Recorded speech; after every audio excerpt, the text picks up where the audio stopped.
Hello, everybody, and welcome again to Neurodiversity Gold with me, Jude Morrow.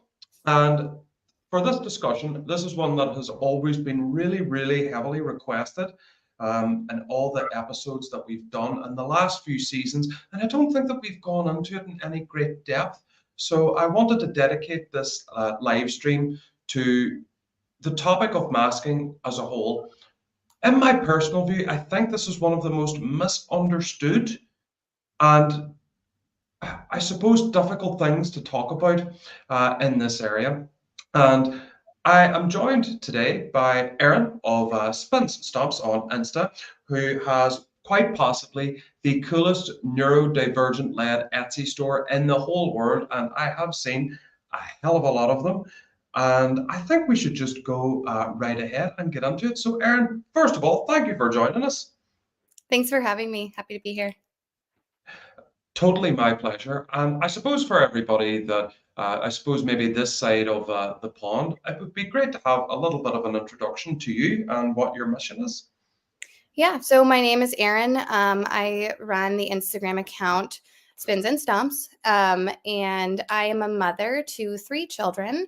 My oldest child is diagnosed autistic, and that kind of led us on this journey of learning and unlearning that we've been on and that I share about on my Instagram, and specifically looking at parenting through a neurodiversity affirming lens.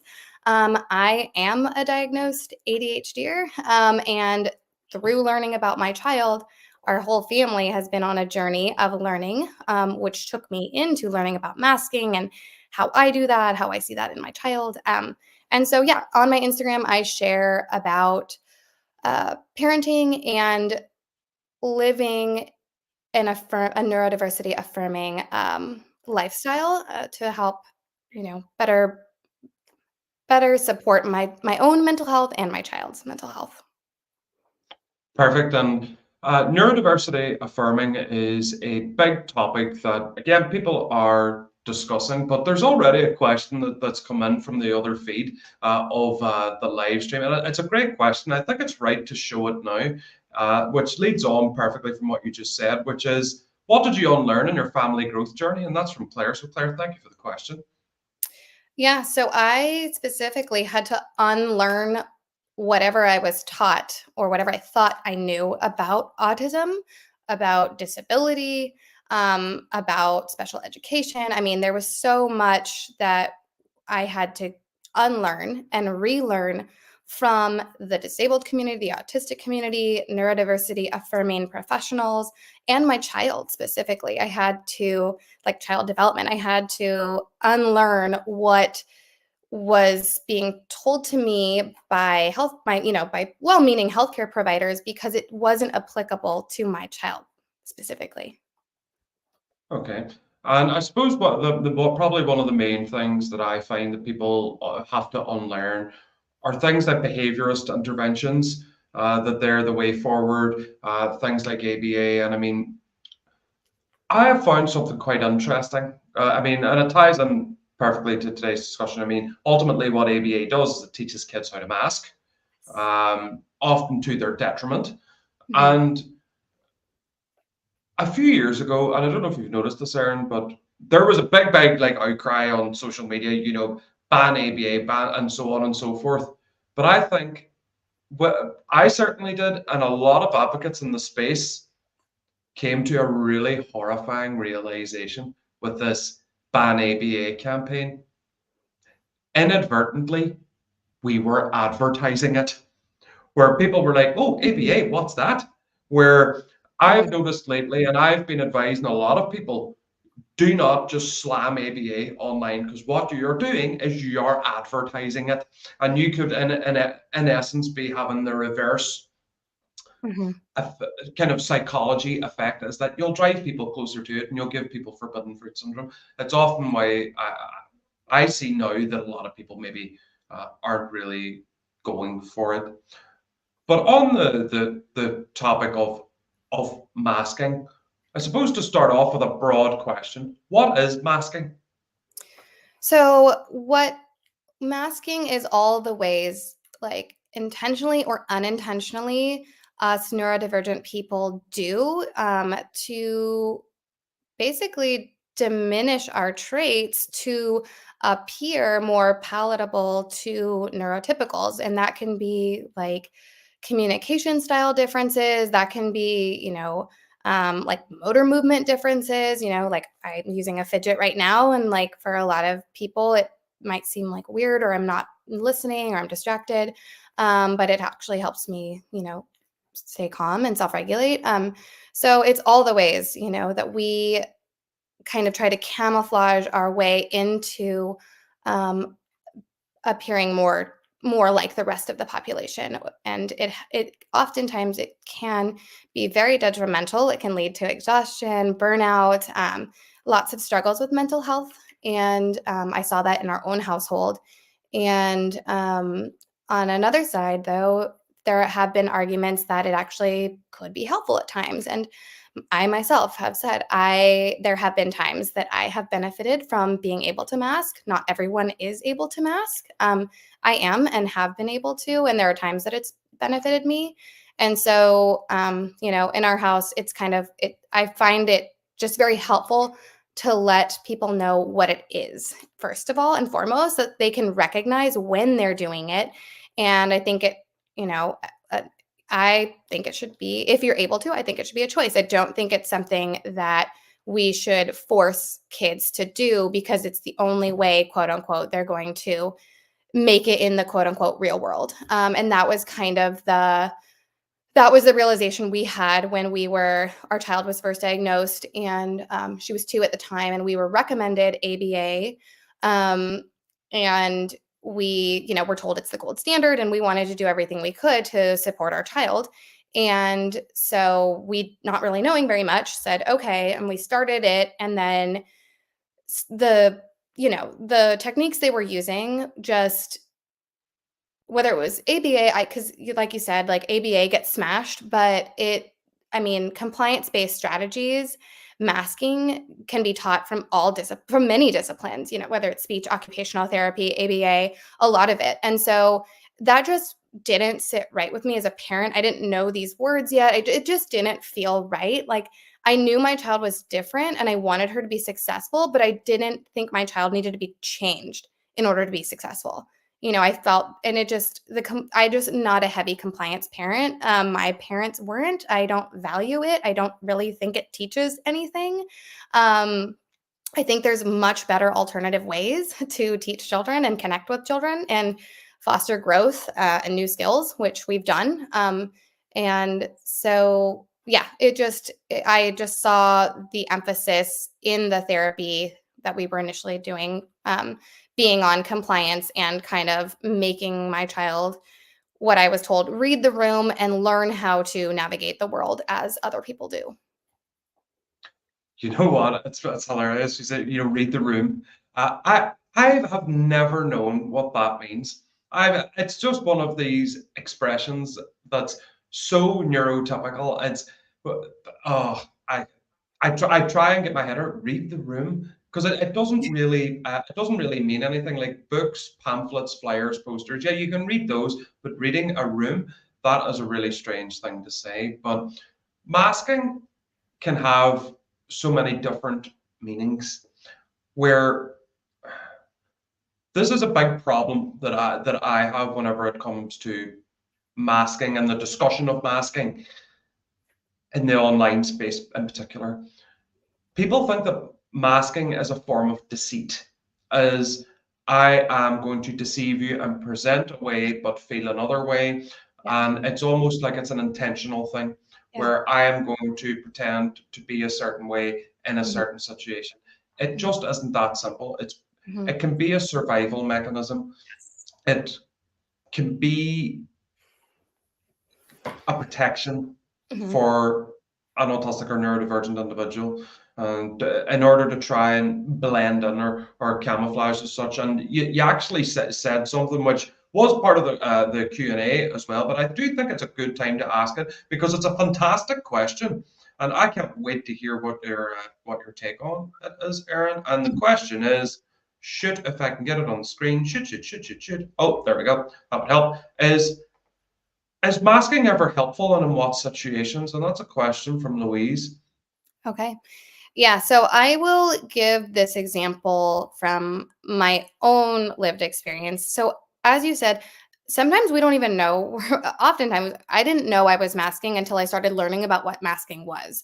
And I am a registered nurse, and when you are training to be a nurse, you often train with other experienced nurses. And so, the clinical skills and application part, I I learned in school and everything, but then when it came to the, you know, workplace environment and that interactions with coworkers and the people facing side of it, like interacting with my patients, I kind of always felt stuck there. And what I realized was I was learning how to communicate with my coworkers and with my patients in a way that they all liked because they all did it together. So I was learning from the more experienced nurses. Like I would copy how they talk to each other, or I would use verbatim things that they said, in response to questions that I absolutely despise, like "How are you?" Just like very open-ended questions. So I would pick that up and I would use it myself. And so I didn't really realize how much I had learned to create my like nurse personality until I learned what masking was, and I was like, whoa, like this isn't really like how you like to communicate. But it did enable me to be successful in my job. It helped me, create relationships with my coworkers. It helped me connect with my patients.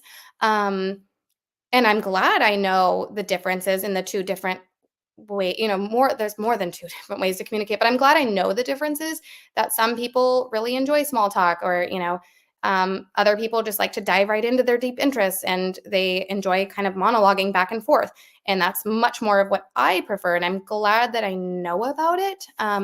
But it's also, I can't deny that there have been times when it's helped me, like, even in my younger years, high school, making friends, all of that, job interviews, things that, you are being perceived, and that's important to other people.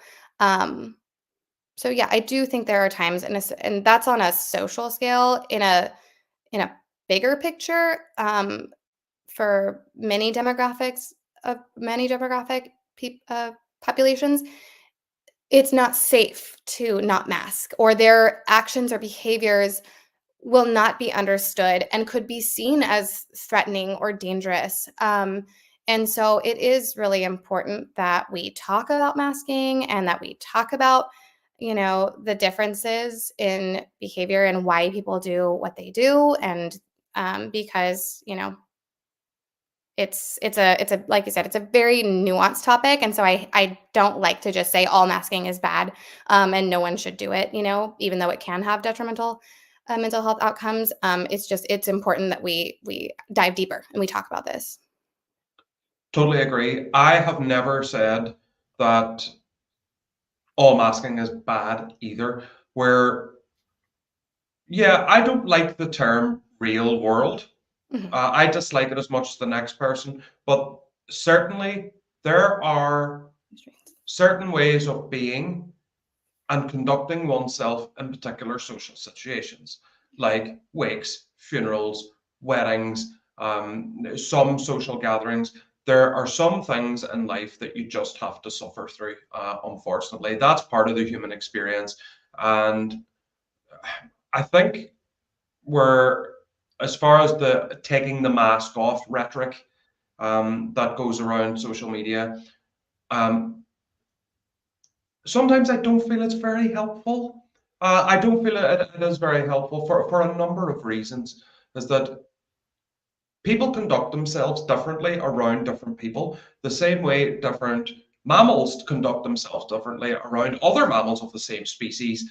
And it's a very normal, natural part of the human existence. For example, you're not going to communicate with your employer the same way you communicate with your romantic partner. You're not going to communicate with a friend the same as you would one of your employees, and so on and so forth. There's different ways of communicating with different types of people. And for me, is masking ever helpful, and in what situations? So Sometimes I give this example.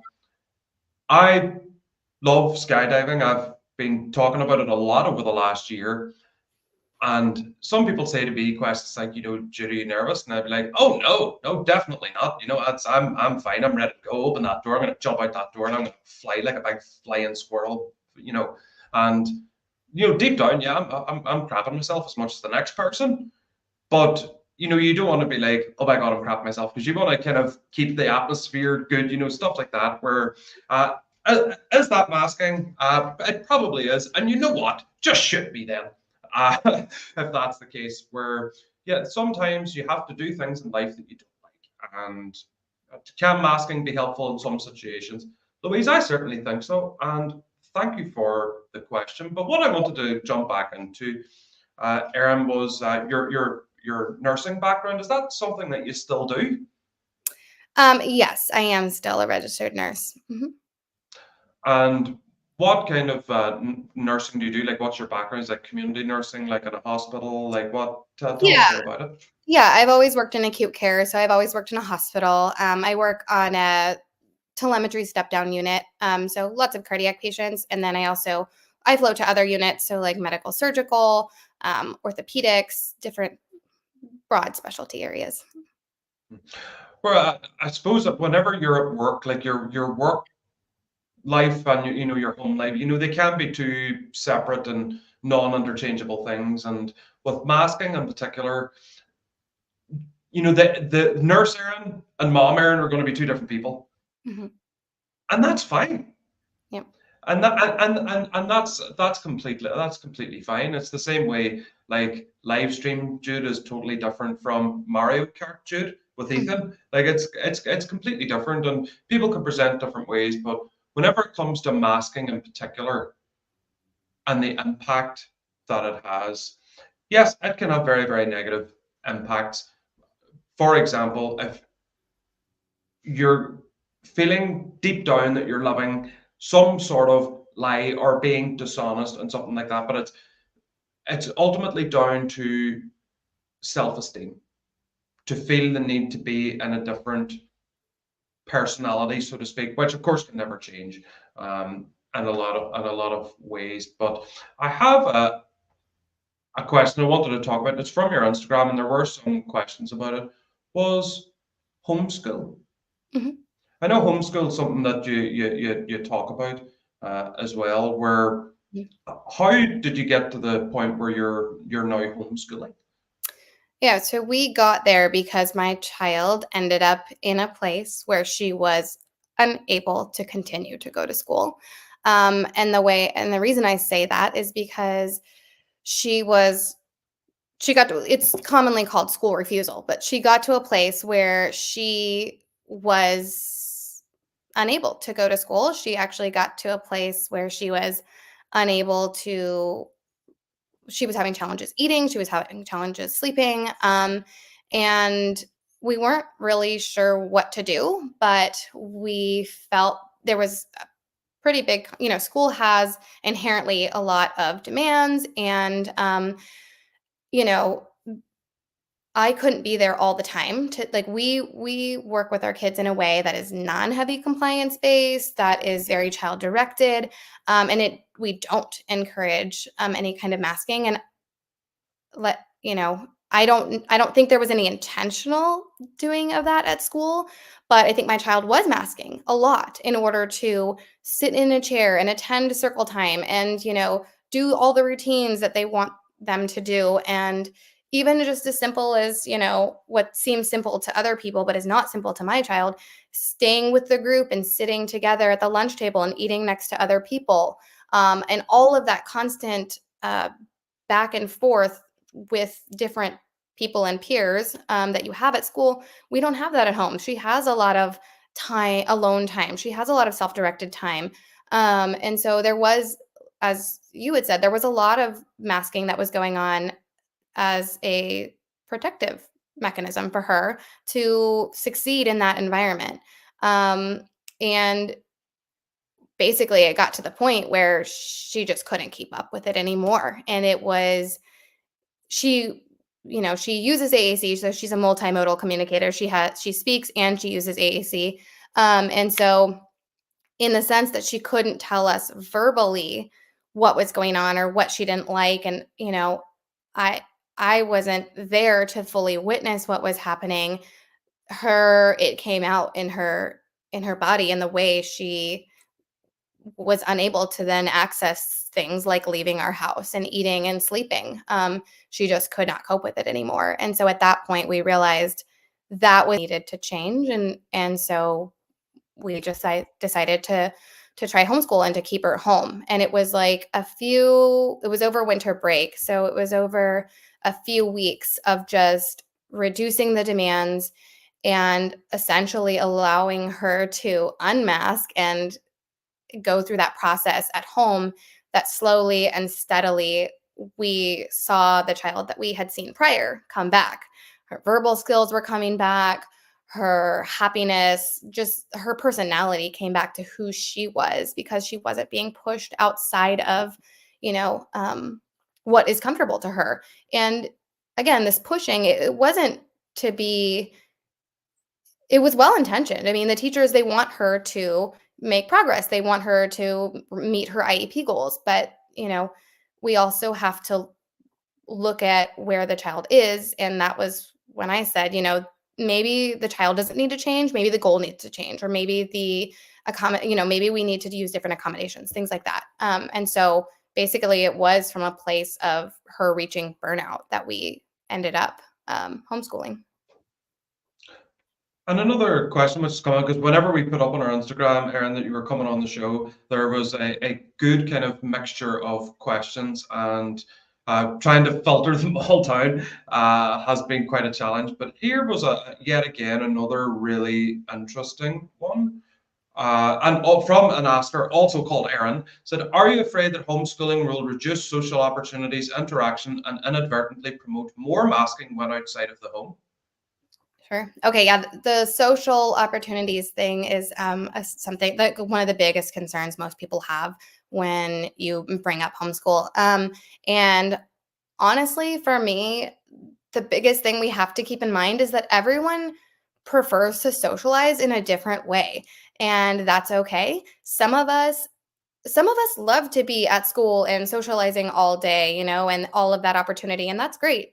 And other people like it in doses, So the way and that is my children really, and myself. I like to socialize and I can, but I also need much time to recover, rest, and have my alone time. And so we have structured our homeschool in the sense where, yes, we're educating out of the home, but we're also educating out in our community. So, there are many opportunities. We are out of the house a lot, whether that's out at a public park, at the library, speech therapy, where there's many other children who also use AAC, play dates with people that we met from school, who also have autistic children, being around. And I think that's another thing. It's like there are people that are going to want to socialize the way that you do or your child does.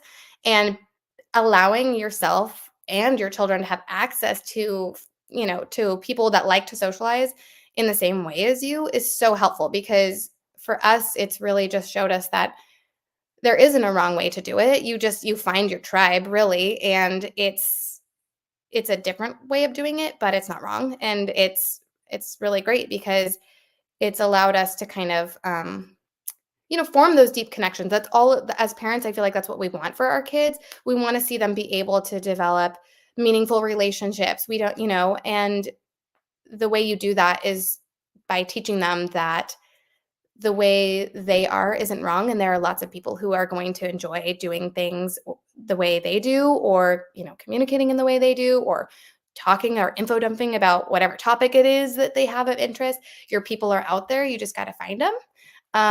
And so that's kind of the mindset that I've approached this from. And I think that will help establish some really healthy self-image for our kids and ourselves. And I think in terms of socializing, a healthy self-image is really important. You have to love yourself first, and you know, all of the rest comes from there. Completely. Where I don't know this. I don't know if this acronym is really popular in the United States, but EOTAS, educated other than at school. And I just wanted to put this banner up: is homeschool is not being stuck at home. It's not like you're sitting in this chair in our kitchen from 9 until 3. They can go outside. Yeah, You know, and some people have friends. You know. yeah, it is a misconception, but it's like we're rarely at home. I mean, there's so many opportunities to socialize, even if that's just our errands, like going to the grocery store, interacting with people all over the place.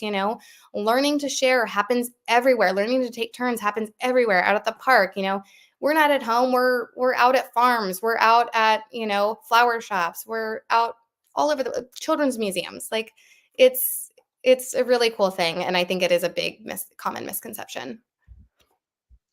That actually sounds really fun. I nearly wish I was educated by you if you're going to children's museums and like flower shops and cool places. And, It's instead of my old school, like literally old school, no pun intended, form of education.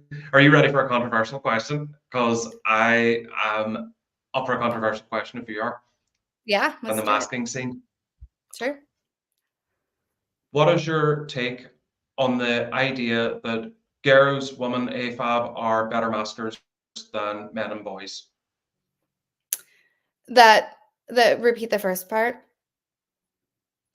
What is your take on the idea that women, girls, non-males are better maskers than males or boys or men? You know, um, it's really hard to say because I think, I have my experience, and then I have what I'm watching with my kids, and I actually just don't see that to be true in my household. My daughter actually doesn't really mask and is kind of unable to mask, that I know of. I mean, she is obviously because she was masking at school, but she largely does not mask. Whereas my son is as a heavy masker, and other people don't catch on to it as well as me and my husband do. But it comes out in a behavioral expression for him, when he has been masking. And so yeah, I think that's a pretty big generalization. And what I've learned thus far is to stay away from that. And we're constantly learning. We're constantly in the space of listening to people with lived experience. And I would really just wonder where that sentiment maybe came from. And because maybe there are maybe uh, females are more open about talking about it. But I mean, in my household too, I don't mask as much as my husband does. My husband actually masks way heavier and actually got himself to a place of struggling with his mental health because he was so good at masking. So it hasn't been true for our household. Totally agree. I see a lot of content, information, articles that there is a male and female autism. Maybe this doesn't resonate to a lot of listeners or viewers outside of the UK and Ireland, but with the public healthcare system, there are waiting lists which stretch into years and years and years, and there are more and more autistic and ADHD women and girls coming forward for diagnostics later in life. And it seems that the medical community and the psychological communities are saying, well, women and girls seem to be better maskers than boys, or it's more apparent. Where would you believe this, Aaron? Would you believe it? And I've said this multiple times on this show, at live shows that I do, and everything else, that I would still, up to this point, 2024, still have clinicians that would say to me, but Jude, autism's only for little boys. That still gets said to me. I still get that. It's It's crazy. wild. So Mhm. it's wild. And I think because I get a lot of the Q and A's and stuff, and in the Q and A preparation for this show, there was about 20 questions, literally 20. I'll actually, because I actually asked how many questions were in about female masking. It was 19 separate Mhm. questions because people have an inherent belief out Yeah. in the world that women and girls are somehow better maskers than Mhm. boys. And it's after 6 p.m. in the UK in the main broadcast channel here, and that is complete and utter bullshit. It's not true. It's never been true. Uh, I, in my first book, talked about masking a lot and was a prolific masker at that time, intentionally kind of out of shame, Mhm. where I had become in my mid 20s a self-aware masker, Mm. where I was basically, I found it so hard to articulate my feelings and emotions. And that's really the cornerstone for masking, as I believe in all ages. It is an inherent difficulty of expressing emotion. And it's not because of any flawed logic. It's down to not being able to process being different to other people. I don't think a lot of people can process the being wildly different from other people until adulthood. And I think it can be very difficult for children to come to terms with difference and view it in a positive light, especially at such a young age. Um, Mhm. but as far as your experience, like between you and your kids, when it comes to masking, like as a parent, can you identify when your child is masking? Do you know when they're masking, or is it easy to tell or not tell? It's easier for me to tell on my son. I can tell with both children, but it's very easy for me to tell with my son when he's masking. And he, like I said, he masks heavily and he masks more. With Ethan, who's my son, he's coming 11. I can certainly tell because whenever he's not happy but pretending to be, and it's Hmm. something that you learn over time, and it's about opening dialogue whenever it comes to that, because what he does, he kind of opens his eyes really wide, Hmm. and he doesn't say yes or no. It's like he Hmm. nods his head or does this that whenever I've mentioned that to other people, they say, that does really, really seem like a common one. But Yeah. here's a nice wide open question, and I have thought about this all day because it's such a great question. And they'd asked me to submit it anonymously. And it Hmm. is, I see a lot of ND families online and they're crushing it, and I feel like I'm drowning every single day. I suppose nobody ever shares the challenges too much. What challenges do you experience? Yeah. So there was a thing going around, a trend, that social media is a highlight reel, and that's something we have to remember. And I try to be as transparent as I can while still protecting, the privacy of my kids. But I do think this is important to talk about. I have struggled personally deeply with asking for help. And a part of having two neurodivergent parents and neurodivergent kids is we all need accommodations, and we all have very unique sensory profiles and needs, and blending those can be, or figuring out a way how to get through our day together without triggering each other or causing each other more dysregulation is challenging. And with my son and his need for almost constant co-regulation from another adult, I have had to ask for help. We have my mother-in-law lives close, and that is a way that I am able to, essentially help accommodate myself and the kids, to get through it. And not just that, but when we're talking about neurodivergence, there are intersectionalities that we need to think about too, like substance abuse, misuse, and that's something that our family does struggle with that I don't talk about as publicly, but it is something that affects us. It's something we work through, and we do work with licensed professional mental health therapists to support ourselves and make the best decisions for our kids and our family.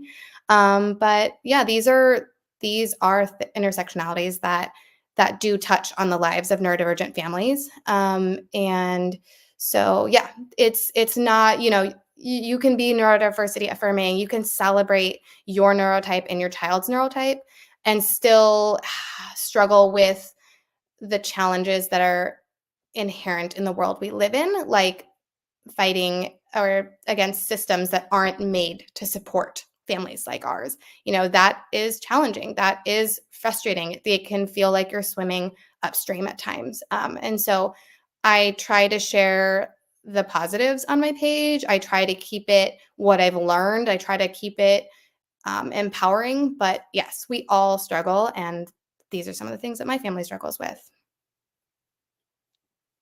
And it is a fantastic question because, yeah, look, social media is fake as hell. It is, fakey McFakeville. And I would say, yeah, I mean, between Ethan and I, yeah, we have our challenges at home. I have my personal challenges and struggles.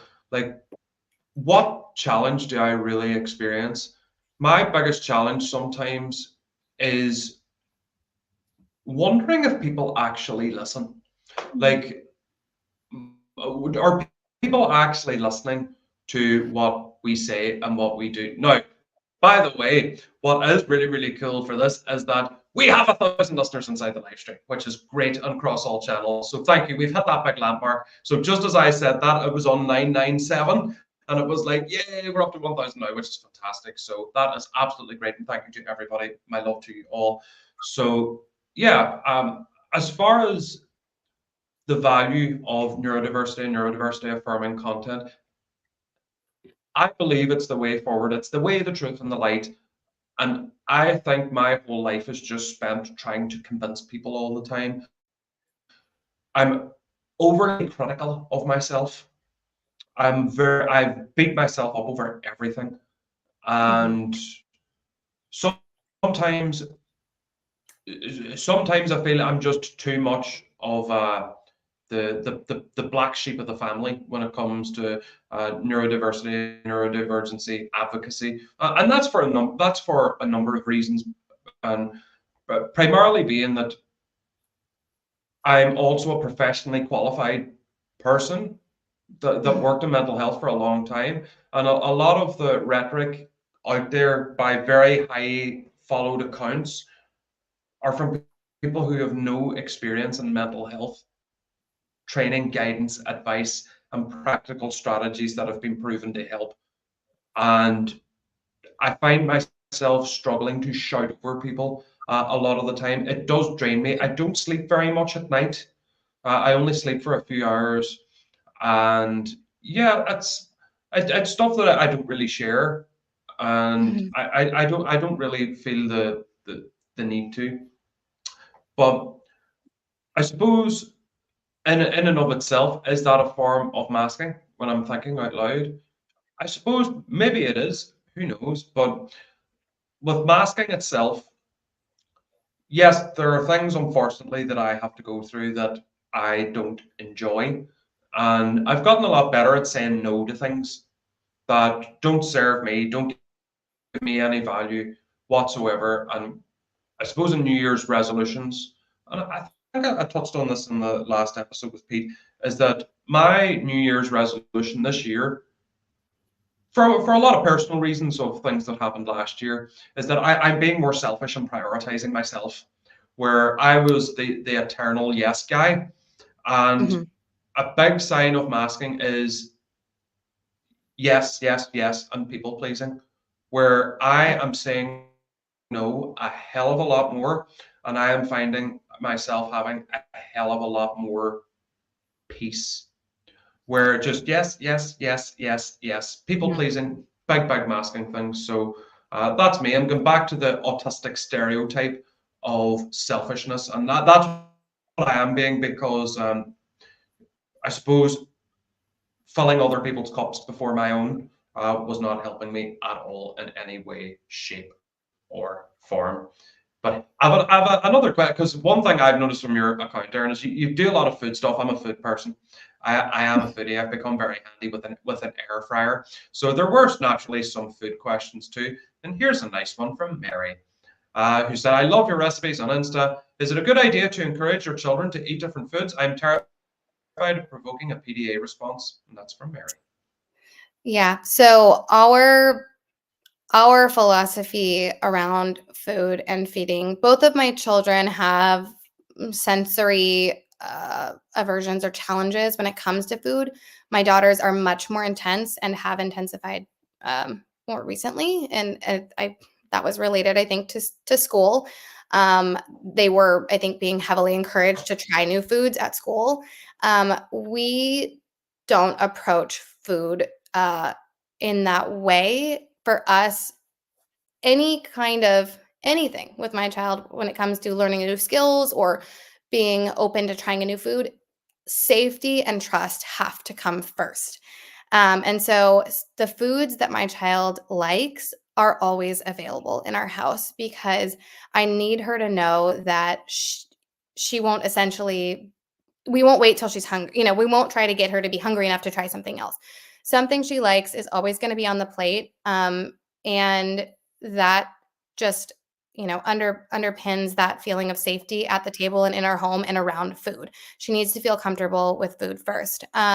So what we do is like we'll model eating different, like my husband and I eat a variety of foods. We we offer it, but when my child shows that it's not of interest or it's upsetting to her, we remove it. We don't leave it there.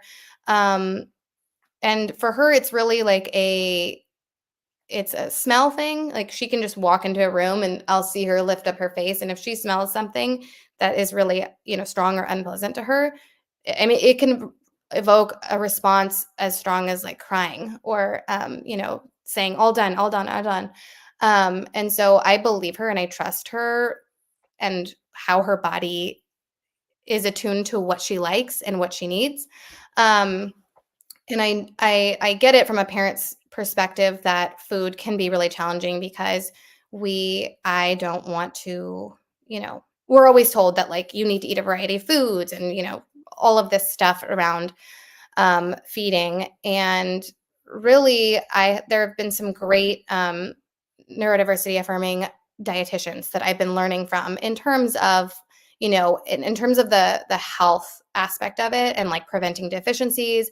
That's where I'm getting my information, and that's where I'm learning how to support my child there. And in terms of, the day to day, I'm, prioritizing feeling safe. And in terms of PDA, what helps the most is, and that I've heard from people who identify as PDA, adults who identify as PDA on Instagram too, offering that autonomy. So what we do in our house is like our pantry and our fridge is open access. Our kids' foods that they like is there. They can get it whenever they want.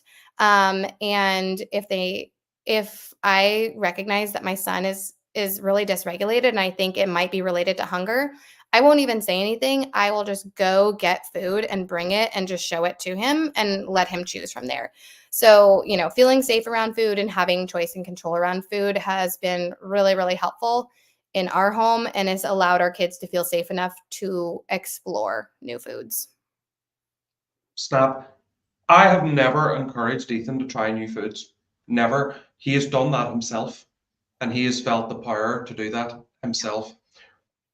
Where maybe early on I did. I was like, would you not try this? Would you not try that? And I had a really, really cool dietitian meet with me, and she said, he'll try things on his own time, don't worry. And I was like, no, he might not. He might not. He might just eat like Yeah. these pasta shapes and tomato sauce, forever. Yeah. But I have found that Ethan over time has just wanted to try new stuff. It's still not an awful lot, but he does try new stuff, and I think it's a lot better instead of him suffering through foods that he doesn't like, because there is nothing worse. Where the big risk that I feel that people can take is the constant forcing or rewards-based systems for trying different food Yeah. may promote a negative relationship with food, which can be very, very serious and need a lot of support, care, etc., Yeah. etc.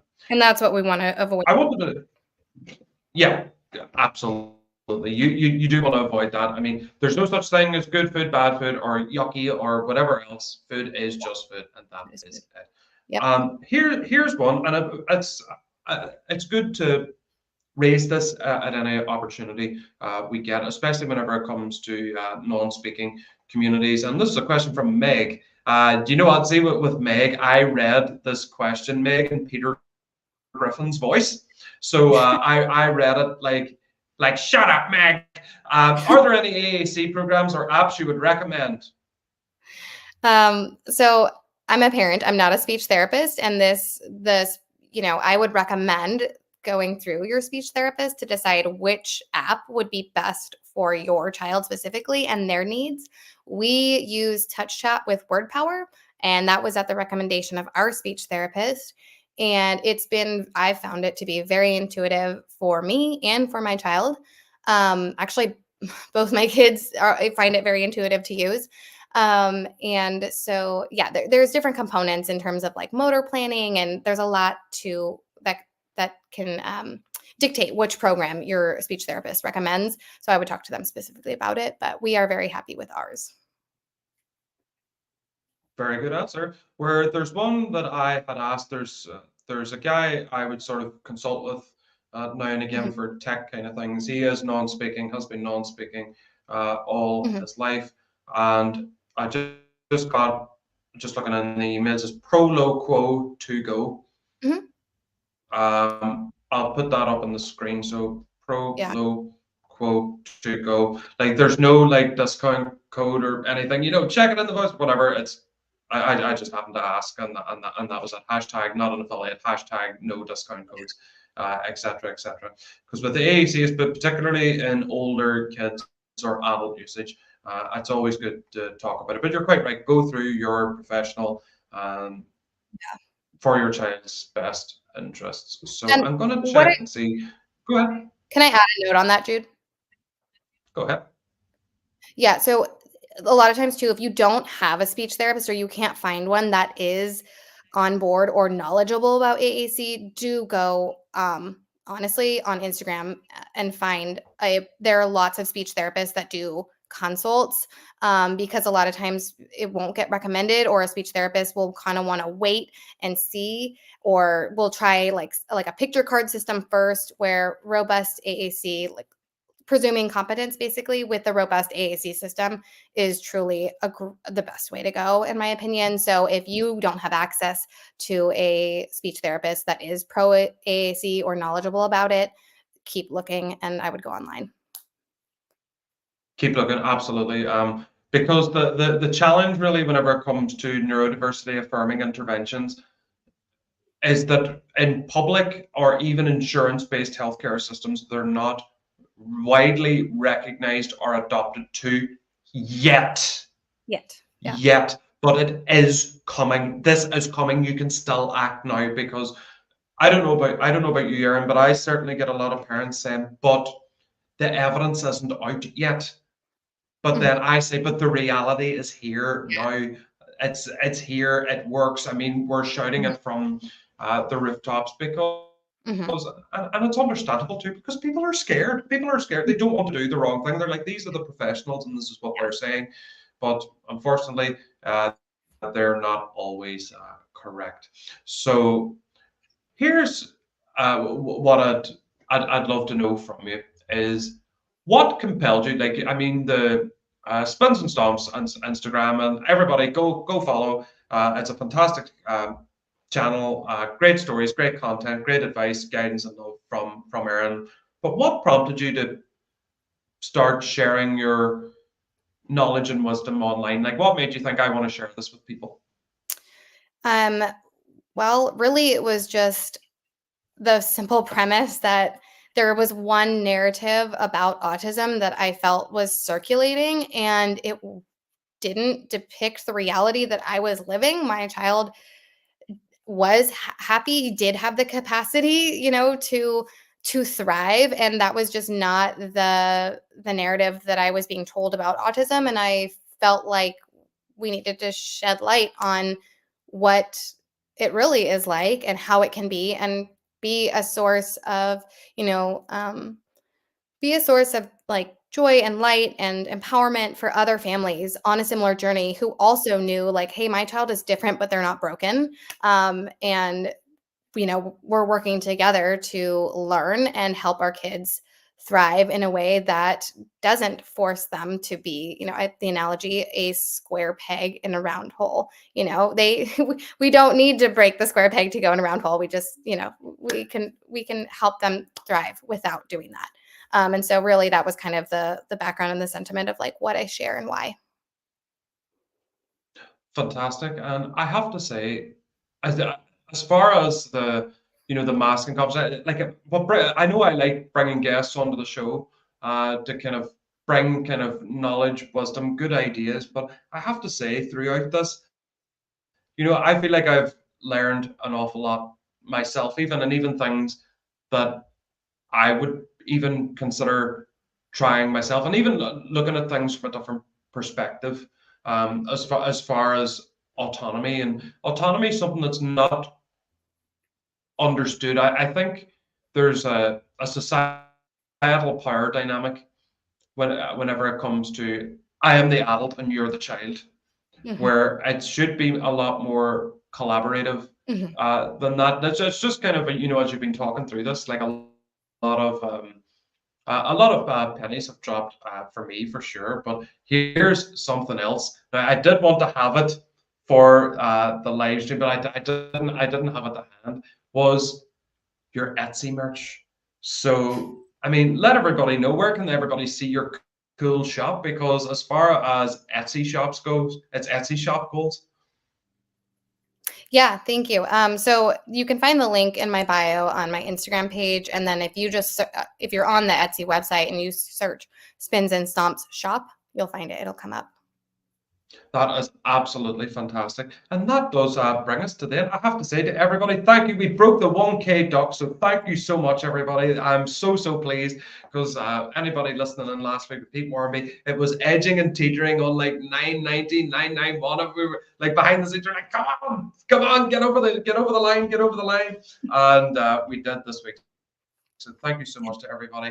And that is at Spins and Stomps on Insta for Erin. And Erin, from me, thank you so much for joining. We're getting a lot of clapping emojis from the other streams. So thank you so, so much for coming on. I genuinely, I loved every single second of that. And don't forget, everybody, follow Erin. Thank you so much once again for tuning in. And we'll catch you all next week again.